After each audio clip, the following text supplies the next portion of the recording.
Welcome to our Lifecare interview series for the month of November. I'm Steve Hartline, and welcome in to Mix 104.1. So we've been doing since July. We have been presenting these in-depth conversations, and we thought that this time around in the month of November, it would make a lot of sense to talk with our charities of choice. If you're not familiar with this, we have teamed up with Cleveland Boat Center, and Cleveland Boat Center is going to be giving quite a bit of money to three charities this holiday season. I'll introduce you to our charity representatives in just a moment, but first, Stacy Greenwood's here with Cleveland Boat Center. How are you? I'm doing great, Steve. How are you?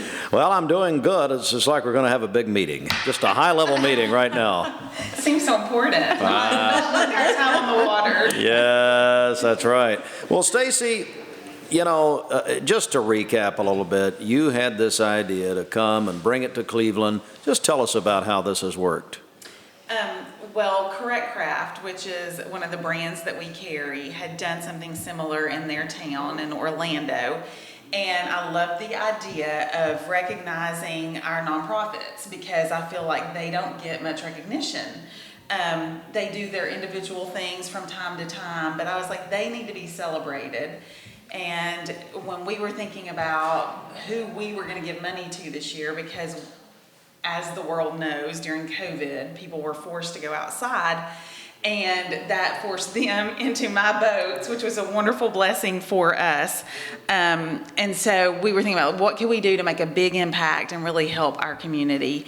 And I thought this would be a great way to showcase who's here, see what's available, because I didn't know even how many great organizations we had in town.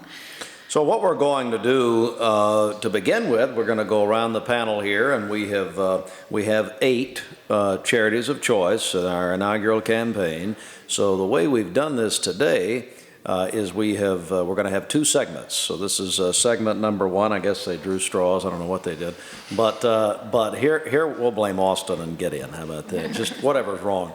I want to begin down here, and so what we're going to do, just want to get who you are, who you represent. Just tell us anything you'd like. Lauren, I'll begin with you. Okay, hey, my name is Lauren Hahn, and I'm with Hope for One Ministries, and I am the executive director and co-founder. Yeah, of Hope for One Ministries here in Cleveland. So, just tell us a little more. Hope for One. What's it all about? So we are I call it ministry nonprofit that basically helps foster and adoptive families through a variety of ways. We are there to empower, support, connect, and just help them in any way possible so that they can do their best job, work, parenting the foster and adopted children in their home. So one of the main things we do is we have a closet, and we called it the foster closet, but we're merging to call it the closet because it helps more than just foster families. We serve everything from foster, adoptive, to birth families, to reunification, to grandparents raising their children. Okay, we'll just cut right there. I'm going to sing now. It's okay. We'll that's beauty of tape. Yes. I checked mine. I'll double check it. You're all right. I checked it, but I'll double She wanted me check to it. sing. It's fine. Sing the song. I was going to start Yeah, I know. All right, well, Okay. so just start with the closet. Okay. So we've merged the closet. We'll go in 3, 2, 1. So we have a closet that serves foster, adoptive, and I'm going to start over Okay. one more time. All right. Got me off my roll. Okay. All right. So we have a closet at Hope for One that serves foster and adoptive families, but we also serve birth families. We serve grandparents raising their grandchildren. We've served birth moms that are reunifying with their children. And so we love being able to have a place where any basic need item that a family might need is there. And it saves them from having to run out to Walmart or Target or anywhere and spending a lot of money that on all the things they might need for the kids in their home. And so that is what we're there for, as a first touch type of ministry for these families. And we also have adoptive grants that we give for families that are adopting. Adoption is expensive. It is it's not something that you can just go into without having to fundraise or having savings or whatever you use for your adoption. But so we love to come alongside families and help them in the process with adoption grants. And so we also offer education and trainings and community events just to help foster and adoptive families feel supported and empowered through their journey. All right, Renee Curry joins us with Isaiah 117 House, and boy, you've just had a big time with a ribbon cutting. You're wide open, aren't you? We did. So we've been open 16 days now, and we are there for the kids in that transition. So when the Department of Children's Services has to remove those children through no fault of their own, they would, before us, have to go back to the office, and they would spend the night on the floor on a little mat in the office. And they would spend hours. We had a child in our own area who spent 4 weeks in the office this summer. My goodness. And so since we have opened, we knew there was this need. God knew there was this need, but we honestly had no idea how big this need was. And so we've been open for 16 days, and we have had children coming through our doors for 13 of those 16 days. Wow. And we've had 13 children through our doors, many of them multiple times, many overnight stays. But it's been such a blessing to get to see the difference. Like the teenager who walks in and the scars on her body only begin to tell the picture of the scars inside.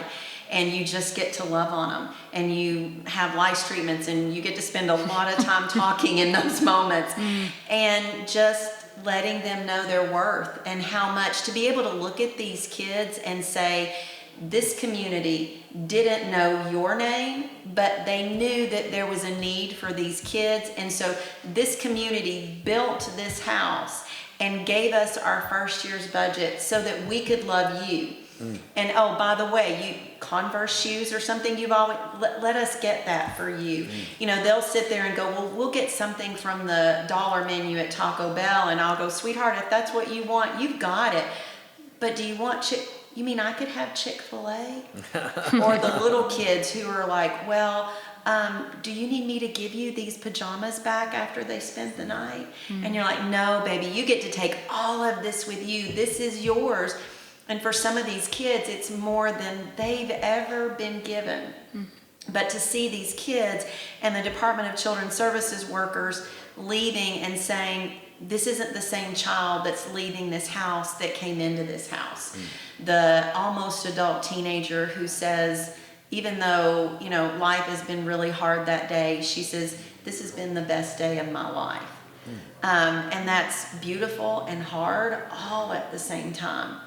And we're just so thankful to be able to be there for these kids, to be loving them. This beautiful house that the community built is truly doing exactly what it was built to do, and that is just love those kids. My goodness. That is wonderful. Ruthie Forgay, our longtime friend with the Salvation Army. And, we think about this time of year. We definitely I know you're there all year, but we think about the Salvation Army. Yeah, the Salvation Army is iconic during the Christmas season, mainly because of the red kettles, and it really does usher in Christmas for the city and for everybody. You hear that bell and see those kettles, you're like, okay, Christmas is here. And it brings in excitement and wonder, and also I have so many people now who want to just teach their children from a young age to give back, and so they come and sting kettles, and that's been a wonderful thing to see every year grow. As far as our Christmas fundraising campaign. And then we also do Angel Tree during Christmas. We have over 400 families this year that signed up for Angel Tree. And so we have all those angels now out to be adopted. And so it's just a rather busy time, or a busier time during Christmas, but need knows no season. And so December 25th, we fulfill needs just like on December 26th and beyond. We are cross-generational in our service, serving the youngest and the oldest, and those who are just having a momentary hard time and need a hand up, and those who have long-term issues sustaining stability. And so we have case management program that can work with them from the point of need to the point of self-sustainability, 18 to 24 month program. If it's education needs that will help them move forward in life, then we help with that. If it's job training, we help with that. If it's childcare so they can get their GED, we help with that. But really work specific with families with minor children to really break that generational poverty. And then also we have our youth programming from our student leadership program, who we have a program of 360 hours that when that student finishes, they have a marketable skill to add to a resume, and we do that through our coffee house ministry, which is wonderful. Inman Coffee, so great coffee changed lives. And then also, we just have urgent needs that walk in the door every day. We work with our homeless every day who come in. They need something to eat, they need a shower, and we offer that every single day, and those right now needs. So, and then, like last week, we went to the city and county police officers, identified a need for the police officers to have care bags in their car to give to give to kids coming out of just traumatic situations who probably end up with you, but in that moment of trauma, to put something in their hand that can comfort them, distract them, and statistically, the sooner you can get something in their hand, the more likely they are to be able to overcome that event. So it's a great tool for the policemen to have, but it's also a healing tool for the kids to have. So, we just look at in the community that we reside in. When we identify a need like that, then we begin to figure out a way to fill it. So just like I said, multi-generational services, and new ones evolve as the community grows. All right, and a newer one is Haley Johnston and Project Free to Fly. Yes, I'm with Free to Fly, and we are an organization founded to support, nurture, and empower women here in our community, and all women that are working to overcome. Our motto is your past doesn't have to define your future, and that's kind of the basis for our services. We're able to give women work through sewing. We're a creative nonprofit, I always say, to kind of help tell what we do, why we use sewing to be able to give these women work, teach them the skill, and then have a full line of products that we sell where profits from our sales pay the women to be in our program. And so while they're in our program, they're also setting goals for their future, have a mentor, have counseling services available to them. And really, we're a support system for these women that are, overcoming addiction, have just come out of rehab, basically are starting to rebuild their lives. And the majority of the women that we serve are coming from a rehab facility. And so we start with foundational stuff like having a driver's license, having a checking account. I mean, just a basic checklist of things that we, when someone's rebuilding their life, you don't think about, that they, have to start with those foundational things. And so we come alongside of these women, and a lot of these things are overwhelming for them.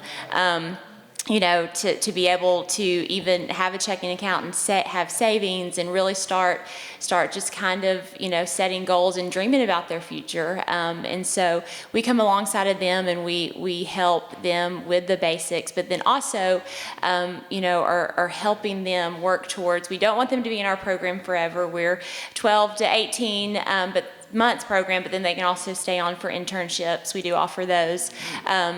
But the biggest thing for our women is that they transition into the workforce. So whether it's going back to college, we've had women that we have helped to go back or start college and graduate. Wow. And then some of our women, their biggest goal is their high school equivalency. And so if our women, we serve a wide variety of women, and every woman has a different track, and we even serve women who their families have experienced homelessness.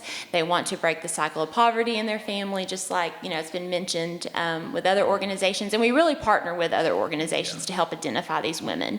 So I want to talk more about that in a moment. How did Bird at Barn go? That's your big event. It was our big event. This is the 8th year. Wow. So we started at year 1. We're 8 years old as our organization, and that was we got to raise funds, as you know, as a nonprofit. And so we started that event year 1, and it has become a staple in our community. And this year, it was just a wonderful weekend. It was great, wasn't it? Yeah. Stacy, you know, when we gathered all 8 of them at Cleveland Boat Center and had a kickoff luncheon, which you fought me on, I don't know why you did. Anyway, no, you wanted to have it toward the end. I said, well, let's have it at the beginning. But here's what happened, and here's what we heard from these folks and the others we're going to talk with. They don't really have a chance to talk very often, because they're so busy. They're working, they're doing their own thing. And so this is really, you have, and your idea has really brought these organizations together in some ways. Steve, your lunch idea. It was great. And he's right. Like, I really wanted to have like a cumulative event to be like, still do that. And this is the winner. So you're a Jubilee, why not? Right. But then what we realized is that that's focused on one nonprofit, and doing it at the beginning allowed us to focus on all of you, and then gave you the opportunity. We loved it. Some of our team members that came to the dinner at Cleveland Boat Center, they loved it. They were like, it just was really good. So we were really pleased that you all could make it even. So just throwing a question out, and anybody jump in here. How does Cleveland and Bradley County respond to your organizations? Are they positive? Are they negative? Are they good? Are they bad? Just somebody kick in here. What do you think? Amazing. Yeah. I mean, truly an amazing community. I mean, I just keep coming back to that word, because I can look at these kids and again say, we told a community of your need. And this community showed up, and they didn't give from their extras, from their leftovers to build this house. They gave their very best things to build this house. This house is beautiful. This house would have been $300,000 to $340,000 during COVID to build. But this community built it. It's paid for. I mean, that's just overwhelmingly amazing. This community sees a need, and they respond to it. And I was just sitting here listening to everybody, and it's how all of us in some way or another touch each other. That's right. And it's beautiful. Yeah. And it's beautiful, the community support. Anybody else? How does Cleveland respond? Yeah, I think Cleveland I've been here almost 16 years, and just a generous community. And, you look around and you're like, there's a lot of nonprofits in the community, but I don't feel that they're competitive. Every time I've been like, there are, but I feel like God meets every need through this community. And it's been a really incredible thing to have, be a part of Cleveland. And same thing that Renee said, I feel like we, are all in this together, and we try to partner. I know we, as an organization and everyone else, we want to work together to serve this community. And if we can, work together, then we're even doing more. Lauren, how's the community responded? I feel like, the community, let me say this first. Out of all the places I've heard about growing up in Chattanooga, moving to Cleveland, I feel like Cleveland has an amazing way to say, you have a need, we're going to meet it. And you're a family that needs this, well, we have this, and this, and we can meet your needs in all of these different ways. And I love that about this town, this city. We are definitely a city of spirit, which I think fits us perfectly, because we want to help each other. And I think all of our nonprofits and our ministries and our churches too want to come together and surround people and make sure there's no one left behind, which I think is really important. I have watched, having this idea for foster and adoptive families years ago, and then it coming to fruition has just been completely, it's mind-blowing. It's amazing to watch people say, hey, we want to help. We want to make sure these foster and adoptive families feel supported, because this is something that is not easy. When families come to get the kids from Isaiah 117 house, that's just the beginning. Yeah. This is the beginning of the hard that comes with the kids and the parents saying, we want to do this, we are all in, but yet we not feeling supported can make you want to quit something really fast. And so we want to make sure and say, we want to support you. And I've seen our community come together and just surround other families that are saying, you're new to this process. We've been in this process for years. We will help you. We will, come alongside you. I love that community support. I love the support where families give back to the foster closet, where ones we've served, they want to come back and serve and volunteer and bring things, and then have their churches, have diaper drives or whatever, we are needing at the moment. It truly is amazing watching everyone come together to be the hands and feet of Jesus, truly. Ruthie, you've been here a long time. that's not a bad thing. He's not saying you're old. I've known Ruthie longer than most. I've known Stacy a long time, but probably longer than any of you. Ruthie, the community support, what's it been like for the Southers? I mean, it's amazing, and we can't do in the community, for the community, without the community. And so it is what drives us and allows us to see a need and then go fill that need.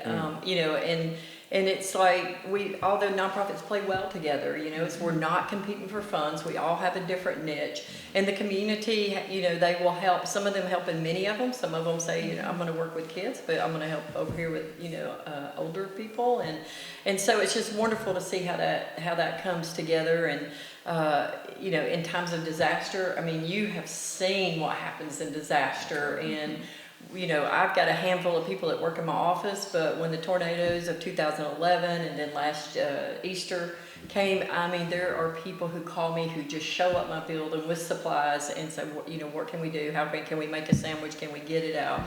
Because our community really is the city with spirit, and it loves this community so well. We're going to go in reverse order. So here's the final question. Again, this is part one of our Lifecare Center's America interview, and we not just have viewers, we have radio listeners on Talk 101.3 The Buzz. So we want to repeat, it's our Cleveland Boat Center Charity of Choice interview we're spotlighting, because we are coming to the end of the process, and yes, the holiday season, what a great time. I want to reverse and contact information. This is the final thing.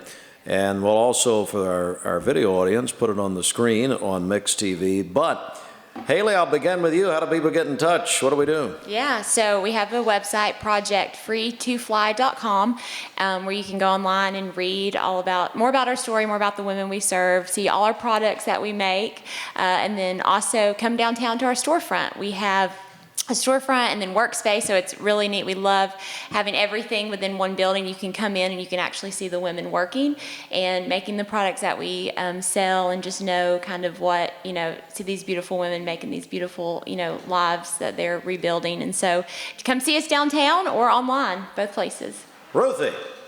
Yeah, we are also online, csarmy.org. So just click on the Cleveland link when you see that. And then also come in and have a cup of coffee and learn about M and Coffee and what that ministry does there. And then you can call and just come by for a tour or visit. That's wonderful. Renee? They can find us at Isaiah117house.com, and they can click on the Bradley County. They can find us on Facebook under Isaiah 117 House Bradley Polk, and that gives all of our information, and then also reach by phone at 423-813-3113. Lauren? All right, you can find us at 2400 Georgetown Road. It is if you go by there, I'm sure a lot of people drive by on Georgetown Road, you can see our building in progress. Yeah. Because of Clingan Ridge Baptist Church giving us a building. So we have a temporary space right beside it, but that's where you can come and drop off and donate. But you can find us online at hope41ministries.org or Facebook and Instagram, Hope for One Ministries. All right. Stacy, I'll give you the final word in this segment, and that is what a group of women right here. They're great.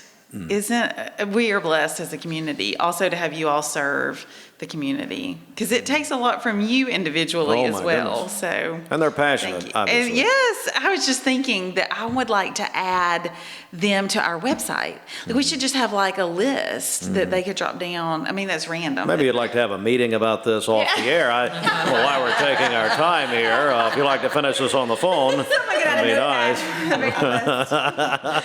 No, I think it's a good idea. It's real. It's real. I think it's a good idea. Have a charity of choice can go beyond, just seriously beyond this time period.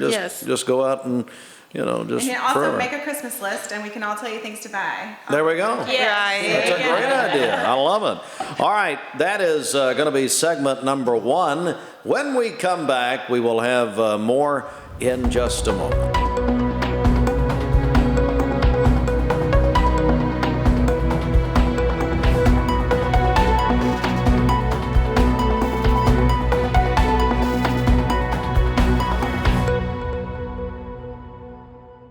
And welcome back. Segment 2, as you're watching us, our Lifecare Leadership Series, which we do once a month.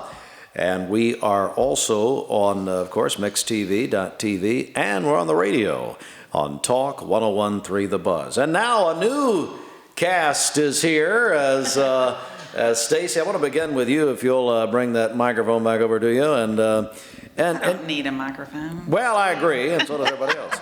But Stacy, of course, Cleveland Boat Center, this was your idea, and there has been a voting time that we've been going through. As we tape this today, we do not know who's going to get the money, but look, it's been wonderful awareness and promotion for everyone. It's been great. So it's been a 9-week process, and we kicked it off with a luncheon that was excellent, where we all got to know each other and know who was in the nominated pool of choices. And then each week, as you all know, there's been a featured nonprofit for the week, and then we've been voting through the whole process. And then the nonprofit with the most votes, and then a second and third place, all get cash prizes. But it's been a great opportunity for us to just get to know what all is available in our town, what nonprofits exist, how we can help, what they need. It's exciting. It's a great time of the year. We endeavored to finish by Thanksgiving, which we will do as you're hearing this.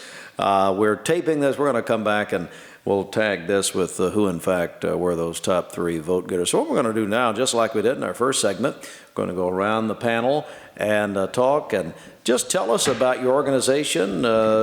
Tracy, I'll begin with you. Okay.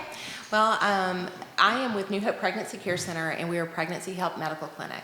And so what we do is we serve those in our community that are experiencing unplanned pregnancy. Now, there are those that is not necessarily unplanned. Maybe they're married and excited, but that our general client is going to be unmarried, is going to be an unexpected pregnancy. And many of them are experiencing what to them is a crisis. And they may be truly experiencing a crisis, and we step up alongside them so that they're not by themselves. We provide medical services, so we house a medical clinic within our organization, and we do pregnancy testing. We provide free prenatal vitamins. We do limited obstetrical ultrasounds. We provide pregnancy decision coaching. We are a pro-life Christian agency, but we approach people and speak to them kindly and non-judgmentally. As a matter of fact, as we educate, we let people know that if they make the decision to terminate and later they're hurting and they need someone to talk to, that we're a safe place for them to come back to. We understand that we are ministering to the whole person. And our clients, those mothers and fathers coming through our door, are our first clients. And if we don't serve them well, we may not have the opportunity to serve their children. And then from there, we step up alongside them in a 21-month long-term Earn While You Learn program, where they have the opportunity through an incentive program to be educated, to have someone step up alongside them as a life coach, to help them set goals, accomplish those goals, but also along the way, they are able to earn baby beds and car seats and diapers and wipes and maternity clothes and all those kinds of things. And but I think the most important thing we do is we provide someone to talk to, and someone that listens, and someone that truly cares and is willing to step up alongside and help as a side guide, maybe as a mentor, and maybe someone even that's discipling that person. And so I guess the short of it, when people say, what do you do? And you have that little elevator speech, I would say that we enable babies to be born and parents to be born again. Wow, that's powerful. All right, Derek, Boys and Girls Clubs of the Ocoee region. My goodness, tell us all about it.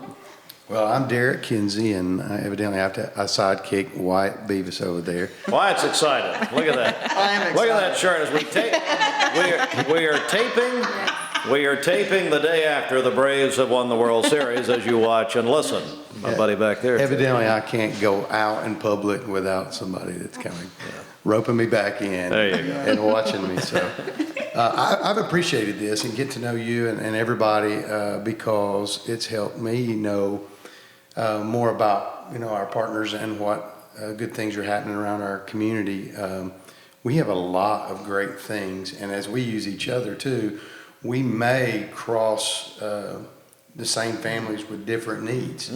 And so I'm appreciating that, and even trying to get some of you guys to come in and speak to our staff and stuff, so they can feel comfortable in knowing what you're doing, so that they can help you promote what you're doing. Great idea. So, and I appreciate you guys working with us too, anytime you get a chance to. But we're school-age childcare. We cater to a lot who need us the most. That's in our mission. Our whole goal is to create a growth mindset in our kids, so that they go on for college, university, trade or vocation, or military, or all of the above, so that when they leave, the fun that they have at the club, that we disguise, and they're getting the academic support and the healthy lifestyles and the character development and the arts.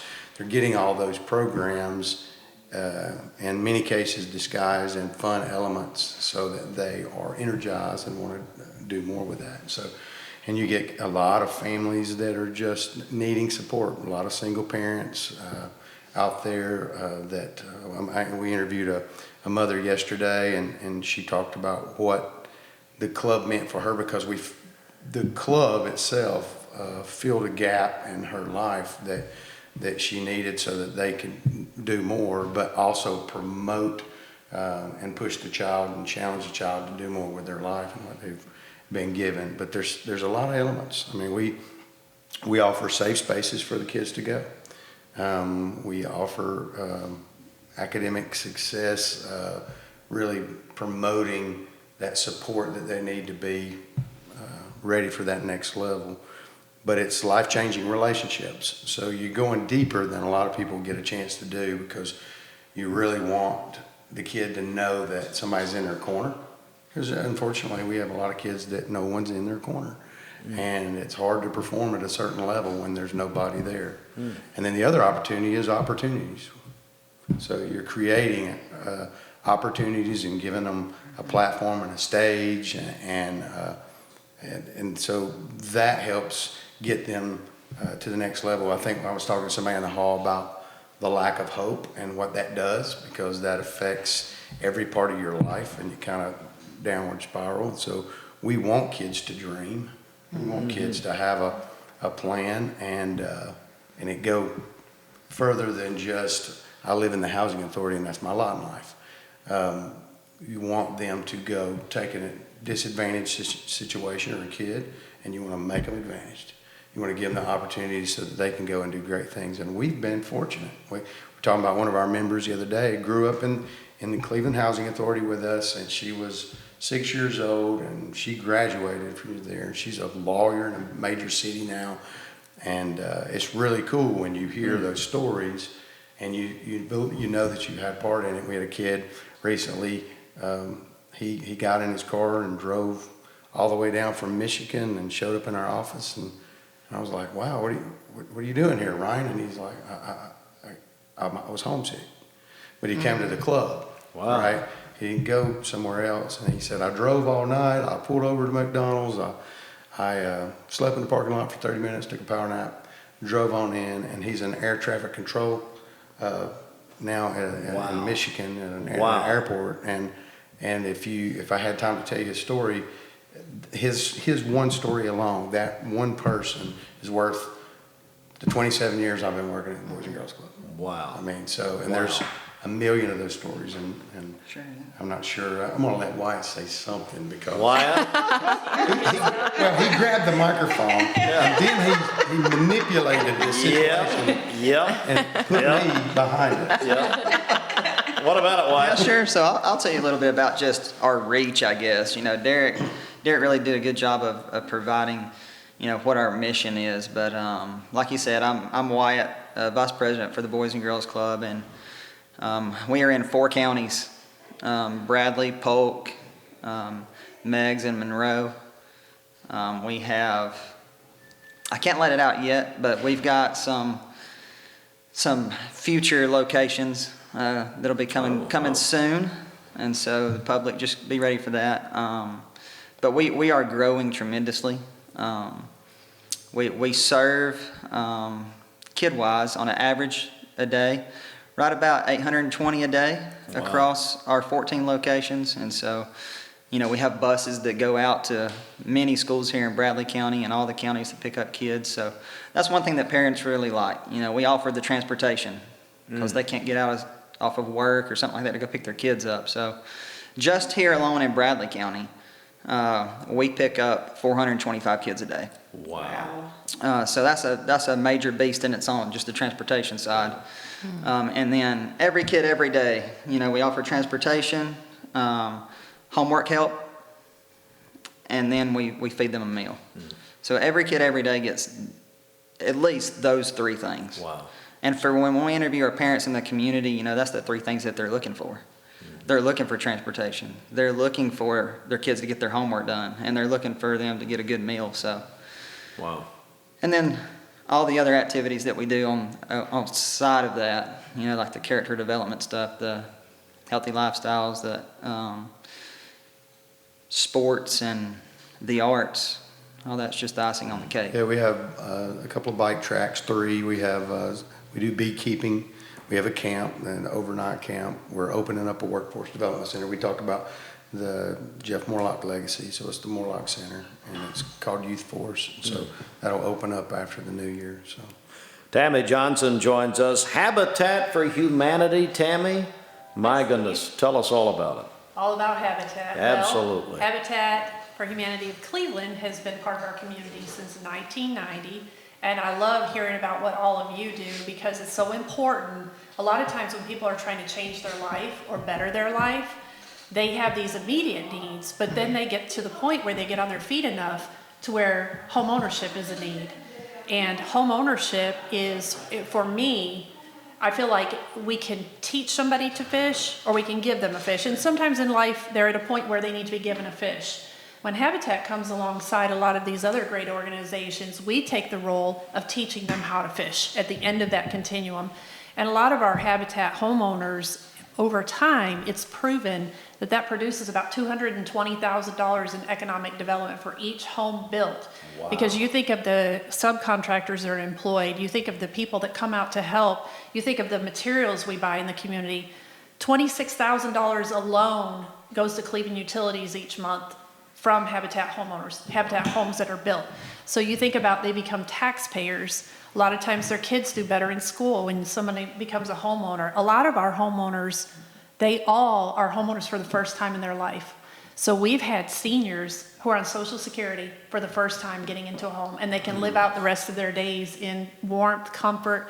Habitat's model is building simple, decent, affordable homes. So they are that. They're simple, decent, and affordable. But if you look at any of our neighborhoods, all of the neighbors help build on each other's homes. They help build their own community. They get to where they keep each other accountable for mowing their grass, or if things start to get too cluttered, they kind of, peer pressure in a good way with each other. Yeah. But we have 5 subdivisions in Bradley County.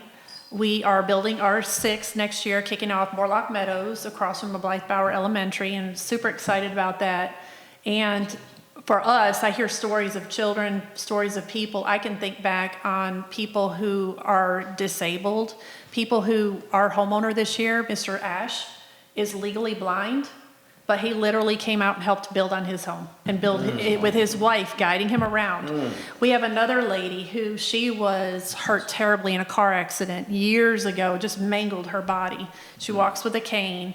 Her husband ended up dying. Her sister ended up dying. And then she was basically homeless, and we had to kind of track her down. She went through the program, helped build on her own home, now still volunteers at Habitat. So it's hard for me when someone has a will, we give them the way, and they come alongside. We help them get into their homes, and some people, a lot of times, it completely changes their life. It changes their children's lives. We have seniors who live next to young families. We have all kinds of different people in our neighborhoods, and the single senior becomes like the grandparent to the kids in the neighborhood, and they look out for each other, and they know each other's names. So it does build a true community that has a long-term and lasting impact. Out of 148 homes, we have foreclosed on less than 5 in 30 years. Wow. So we're really proud of that. We really work with our homeowners. If they start to struggle, we bring them in, sit them down, help them get back on track. So just really excited about what Habitat's doing. We're about done with our 4th home this year. So where some of you serve volume, a lot of people, ours is kind of the opposite, where we may serve one because the cost is so much to do that. But then when they go into the program, they do sweat equity, they do budgeting, good neighbor classes, they pay back a 0% interest mortgage. So then they become part of a community where they're putting back into the community. So thank you for the opportunity, Steve and Stacy. Thank you so much for thinking of this idea. It's been really fun getting to know everybody, like you said, and us being able to Except talk for to each Derek, other. probably Except not for fun Derek. there. I don't know about Derek. Thank goodness Wyatt, it's Wyatt. Wyatt's okay. Our friend Corinne Freeman with the Caring Place. Corinne, tell us all about it. And you know, look, there's a lot of new people coming in every day. Yes. Yeah. So so the Caring Place, we've been serving the community for over 21 years. And as Tammy pointed out, we have kind of a continuum. And so the Caring Place is more on the kind of front part of that continuum when someone finds themselves in need of really basic resources. And we really want to, we care, we connect, we advocate, restore, and empower. We want to come alongside our families so we can bridge them out of poverty. And that involves connecting with we have literally connected with every agency that's represented because we're all necessary to help families and help our community. It takes all of us working together to really achieve the outcomes that we want to see. We provide food, clothing. Our food includes a family food pantry where families can come in twice a month. They can get 20 pounds of groceries, minimum 20 pounds of groceries each visit. And then we also have our sack pack program, which is kind of a highlight for this particular contest or opportunity is our sack pack program, which helps to supplement meals for over 500. We're serving around 575 students a week right now in our Bradley County school system who just are going to go home on the weekend, and there's a concern that they won't have enough food over the weekend, and we don't want that. We want these opportunities for students, and to come alongside them. So if we can alleviate that one worry that a parent's not going to have to be concerned if their child's going to have enough to eat, then that way we can kind of help preserve that to the next step that they want to take to get to that stability. We also offer our case management program and our clothing free store. So our case management program has grown exponentially throughout COVID. Literally, like we have went from one social worker to a team of 4. We serve, each of those case managers have about a caseload of 20 or so clients that they're seeing on an ongoing basis, but we also take walk-ins, and so there can be mornings that in our lobby there might be 7 to 8 people that are waiting for assistance with financial need or a resource connection need, and so we are partnering with them and really kind of with that opportunity of looking at recognizing that they have strength, that they're bringing something to our community, so we're partnering with them. We are not, so we are at the same table, we're walking together alongside them and looking at what resources we can surround them with so that they have those opportunities. So we really want to make sure that all of our neighbors have resources, access to the resources and opportunities that they need to thrive. And so we have our clothing-free store, of course, like I mentioned, and then we are a faith-based organization, and so we are grounded in the Holy Spirit and in prayer, and so we also offer opportunity if they would like to join us for a devotion or prayer, then they are welcome to do so. So, we serve about 1,000 families a month right now for our food pantry, about 300 contacts a month for case management, so. Yeah. Stacy, I tell you what I like too is, if you're going to grab that mic, is that these are complementary. All 8 really complement each other. Right. I don't think it was planned that way. No. But they really do. It does complement. No, we didn't. When we started this, you and I were talking about different groups in the community that were here. Yeah. We didn't know, like how can we help, that kind of thing. So I didn't realize the continuum. It's great. And let me also, if you're listening on the radio, you're not watching this, again, you're listening to the Lifecare Centers of America Leadership Series. These are leaders, and we've been talking with today and in the nonprofit world, and our charities of choice with Cleveland Boat Center.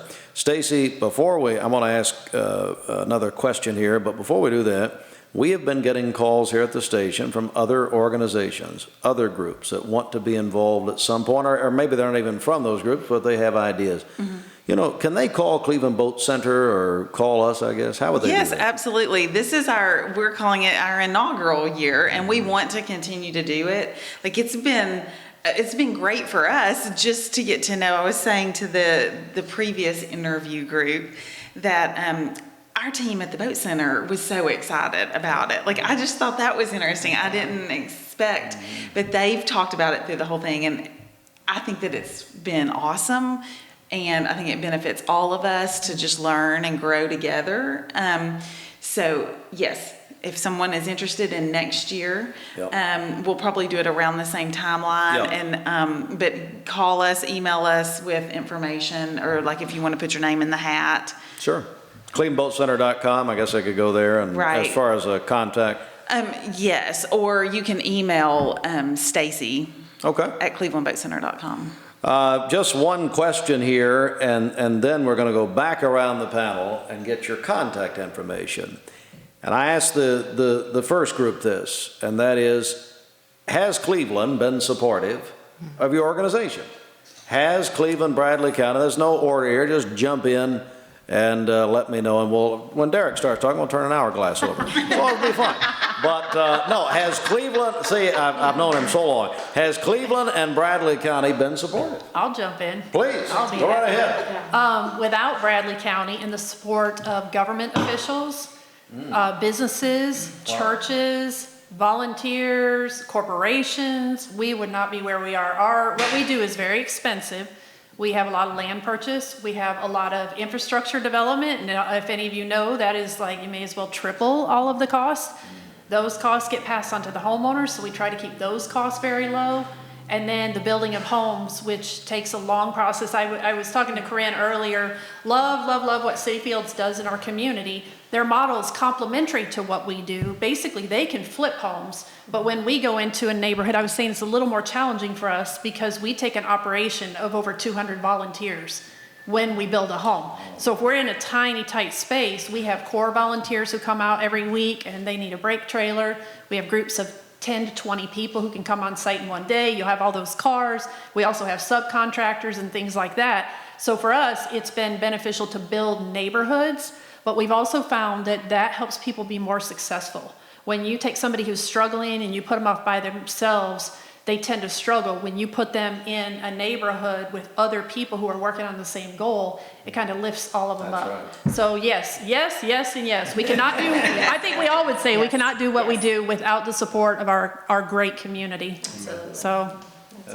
Yeah, so I think that, absolutely full agreement that it's, the work that we do in the nonprofit sector, you literally can't do it without your community's support. So because we depend on them coming alongside us, because it's not just, as Tammy said, it's not just, building the house. Like, there's a lot more. Community is needed for them to be supported, and when a family chooses life, that life, when that baby's born, well, that's a journey that's, starting then too, right? Like, so there's long-term things. And so we have support of over 60 churches, all Christian faith-based denominations represented in that. And without, those partners and our nonprofit collaborations, without our government, kind of being supportive, recognizing when we bring a need to them that there might need to be interventions and change, all of that is necessary to really affect the changes that we want to see. And what we want to see is a thriving community. So we're all on the same page with that and being able to make sure that our neighbors have access, and opportunities for those things. So absolutely. So I reiterate the yeses there. Yeah. So. Anyone else? Okay. Well, I most definitely, and I will tell you, I came here a little over a decade ago from Houston, Texas, and I got to the area and I saw how many nonprofits were around here, and I thought, wow, this could be a challenge. And what I have seen is this community is so giving. This community is giving of not only their financial resources, but their time. Yes. And I have watched nonprofits flourish in this time, and more being added to our ranks, because within this community there are needs still being unmet. And we recognize the importance of meeting those needs. You know, one of my favorite ones recently is Isaiah 117. You know, it's so exciting. They saw a need and they said, we're going to meet that. And our current strategic plan, we titled it One Solid Community, because we really believe if one in a community hurts, it hurts the entire community. If we see one succeeding, the entire community is succeeding alongside them. But what I love about One Solid Community is how we all work together. And one of the main premises of our strategic plan is we looked around and we saw in the world today there's a lot of division. And we're very blessed here in Bradley County, in Cleveland, to not to have been touched quite as strongly as many other places have. But in order to overcome division, you have to unify. And so we looked and said, you know, instead of focusing on what makes us different, let's focus on what makes us the same. And we and everyone we serve are created in the image of God. And so with that, we decided that we are working, beginning at New Hope, but inviting the entire community to dispel an us versus them mentality. We've got to get rid of it. It is us. It is us.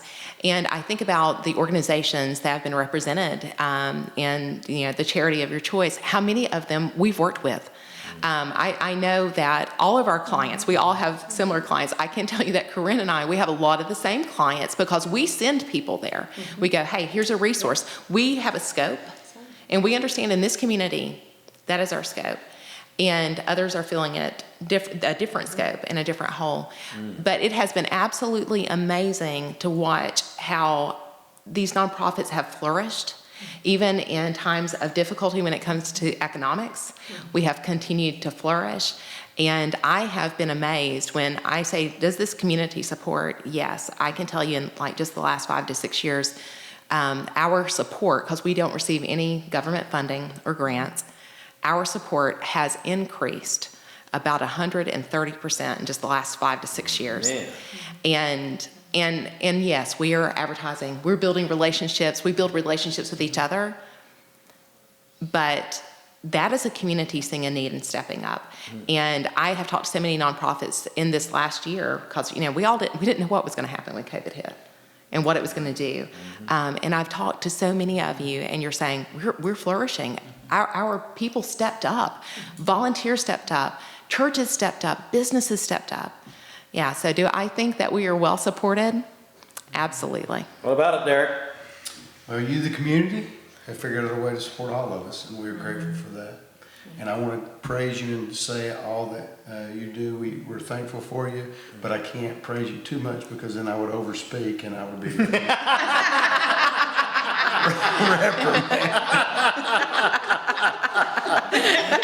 No, just tell us some more. That's fine. And you will find that I go into surgery on December the 14th to work on my vocal cords, and I'm not allowed to speak. Your family is probably very happy. It's going to be a great day at work. Is there a party planned? Is there a party that we can come? We'll pray that goes on. Okay. Wyatt, is the Boys Club supported by the community? Oh my Boys goodness. and Girls Club. You know, the one thing that I think about with Cleveland and Bradley County, just mission-minded community. And all the nonprofits that are in this, you know, charity of choice couldn't be here today if it wasn't for a mission-minded community. And even the other nonprofits that aren't represented today. So we are extremely blessed to live in this part of the country. We're going to get the contact information out again, our Lifecare Leadership series this month, focusing on the Cleveland Boat Center Charity of Choice campaign. And so we're going to go back. Where did we start? I don't even remember. Did we start down here? We're going to snip this right on out. Which way did we? You began with me. We're going to start down here. Okay. So Wyatt, so pick up in 3, 2, 1. Wyatt, how do we get a hold of your contact information? Definitely. So you can go to our website at bgcocoe.org, or you can call 423-559-8299. And then also we're on every social media platform. So, Corinne Freeman. So you can reach us at our website, so thecaringplaceonline.org. Give us a call, 472-4414, or again, on all the social media platforms as well. So. Tammy? habitatforhumanityofcleveland.org, habitatofcleveland.org. Let me shorten that down, give you the right one, 4766947. Wanna do that again? We're on tape? Yes, take two. So I want to go in, we're going to pick up here. We'll go in 3, 2, 1. Tammy, how about it? All right. Habitatofcleveland.org is our website. You can find us on social media. Our phone number is 476-6947. And I should say that you can come and shop the Restore anytime, Monday through Saturday, 9 to 5. Some people still don't know that's open to the public. We take donated goods, we sell those goods. That helps us with land, infrastructure, things like that. And that's an easy way for people to support the community. You're starting to be like Derek. Now, Derek, listen, do you have a part 2 State of the Union address? Go right ahead. I got to give him a hard time. So I was born in Georgia. Go Dogs. I'm kidding. All right. Tracy, All wrap us right. up. Well, you can find us on the internet at newhopepcc.org. We are on Facebook, Instagram, and social media platforms.